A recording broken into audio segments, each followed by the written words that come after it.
What's going on, guys? This is Aaron. This channel is called Hotel Delta, bringing you all things two wheels with an emphasis in Harley-Davidsons. And if I made you CEO of Harley-Davidson, what would you do for 2023? Have any comments? Hit me up below. Please like and subscribe. And let's take a look at 2023.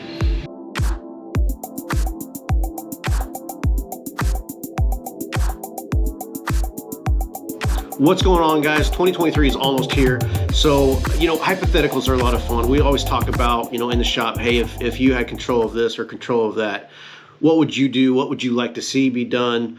So I'm putting the keys of the kingdom in my own hands. This is what I would do for 2023. And I'll probably riff and spiff a little bit off of this. But first and foremost, chrome lower forks on road glide, street glides, and what I assume will now be Road King standards. So if you buy our specials, so if you buy a road glide special, street glide special, in a chromed out package, the lowers are still that galvanized look lowers. Why not go ahead and put them chrome straight from the factory? I think it's a dresser piece that would, really set the bike off. Really looks better, and every time you see it, it kind of leaves your head scratched a little bit. Why does Harley do that? The second thing is, now with the Pan America, the new Sportsters with the Revolution Max, all those bikes come with LED blinkers. But you still buy a $30,000 street glide or road glide special, and it has incandescent turn signal bulbs in it. Makes no sense.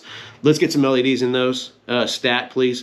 That would definitely be something I would change really quick. One thing that I've covered in some other videos for 23, and I think it's really set up well, and I think we might even see it, is a CVO Softail, and if I was going to pick one, it would be a Lowrider ST CVO.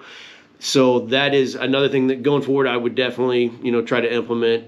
You've seen people pay a lot of money for some of these Lowrider STs, so I think it's really set up for say a $35,000 Lowrider ST with awesome paint and all the options and a few extra bling blings here and there. And again, I think people have shown that they will pay for it, so that's something else I would implement. A smaller, more economic Sportster. It doesn't seem like Harley's really concentrating on that. It seems like Harley is trying to push the premium brand, and the price is going up and up and up on everything. A new 883 iron now, or they're over $12,000. Whenever I first started selling bikes, they were $89.99. I would like to see a $10,000 bike from Harley. However, they got to get there. And obviously, it still needs to be a good bike. I do not want to see a Chinese-made Harley in our market, and no more XGs, no more XG 500, 750s. The Rider Academy bike, that's fine. Like if they need a Rider Academy bike, inexpensive, that's it's not a bike that we want to retail here in the States. Give me a $10,000 Sportster somehow. Figure that out. I think they can do that. Let's see what else. They've been talking about the Bronx forever and ever and ever. Let's put it on the street. They re-upped the name the Bronx, so they have the Bronx title again. Put the Bronx out. I think it's something we might see this year. It keeps getting put on the back burner for whatever reason. Let's see the Bronx, and if anybody's ever seen the Cafe Racer, give me that too. I would love to see that 975 Cafe Racer. That's a cool looking bike. It's something completely different than you'll see in a Harley-Davidson dealership now, and I think it pushes the envelope a little bit further. Let's talk about the bikes that have gone the way of the Dodo Bird. So you got the Breakout, you got the Deluxe, you got the Softail Slim. There's a few others as well. One of those bikes I think they need to bring back. The Breakout's kind of its own thing. Wide rear tire, pro street style bike, and then you have the Deluxe and the Slim are a little bit of the same creature, and I get that the Deluxe is fairly close to the Heritage. We live in South Central Texas. The Deluxe, the Road King Classics, bikes like that were big bikes around here. Laced wheels, it's something that's kind of gone the wayside. They've pretty much gotten rid of laced wheels on everything except for the Heritage, and I'm talking the classic style laced wheels, not the new ones that they're putting on the Pan America, the Road Glide, CVOs, the old school lace wheels that require a tube and rim band. Maybe we figured that out where we don't require that and we don't require the adjusting. But I would really like to see them keep those around. Obviously, there's a lot of bikes out there that have used the lace wheel in the past. They're the more nostalgic looking bikes. There's some bikes in the past that they could bring back that would require a laced wheel, so why not keep it around? Yes, I get it's an old technology, but man, it is such a nostalgic Harley look that I really think they need to keep it somehow, some way, and move it forward. They're going to kill the 107. If it doesn't happen this year, it will happen soon. Everything's going to be a 114 or bigger, it looks like. You can already get a 117 in a Road Glide ST, Street Glide ST, Lowrider ST, and a Lowrider S. The fact that a 117 is available in a Lowrider S and CVOs come with a 117, you have to up the 117 on CVOs. So I think you'll see a 122. Maybe they'll do a sport model with something a little bit bigger, because there are a few bigger displacement options out there for CVO. We'll see. If it were me, I would do a 122 CVO on pretty much everything, and then maybe pick one bike that is a sportier bike, or maybe like your bagger, sport bagger. You pick one bike, just one, and you put something bigger than a 122. Maybe you do a 128, maybe even do a 131. Maybe there's something out there that we haven't even heard of yet. One bike, one sport model, one bigger motor. Every year, Harley comes out with a couple different bikes. One's the Enthusiast, one is the Icon. If I was doing a 2023 Enthusiast, I would pick either a Deluxe, because you could easily modify a Heritage and make it a Deluxe, or a Road King Classic.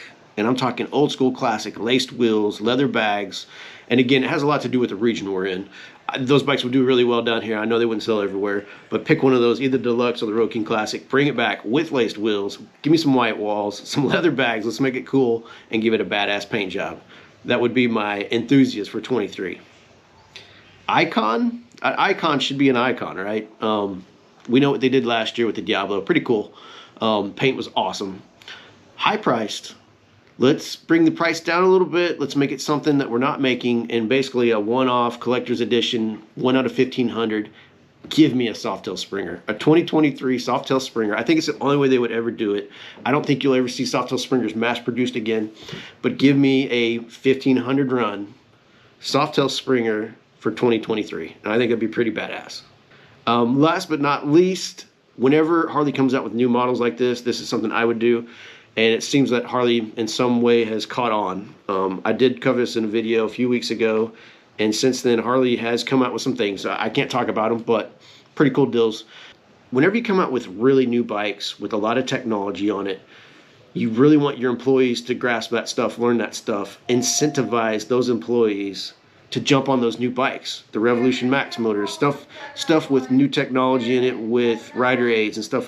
Your employees are going to learn a lot better if they take it to heart, take some ownership in it, jump on those new bikes. And the way to do that is to incentivize them to purchase those new motorcycles, get that technology out there, get it on the road, have somebody in every dealership that knows those bikes so somebody can go in and ask questions, because right now it's not happening. Last thing I want to talk about is, again, with that new technology, Harley's app, Harley's GPS, Harley's infotainment. Let's go out of our way to make those the best in the market. And I'm not just talking motorcycles. Everybody's going to want more and more technology with their bikes. There are certain things you can do to facilitate that process, and let's do that 100%. Whatever we got to do, R&D, let's put the money into it. If there's somebody out there that's doing it, let's go get them and bring them in, have them do it for us, because we need better GPS systems, we need better apps on our phones, and we need more technologies in these bikes to move forward. Guys, y'all have any questions, please comment below. Again, this was just a fun hypothetical because we do it all day in the shop anyways. Hit me up, let me know what you guys think. Take care, we'll see you in 23. New bikes will be here. January 2nd or 3rd is the rollover models, and then January 18th is when all the new stuff rolls out, including the anniversary. So we'll see those on January 18th. Again, guys, have any questions, hit me up below. Please like and subscribe. We'll see you guys in 2023.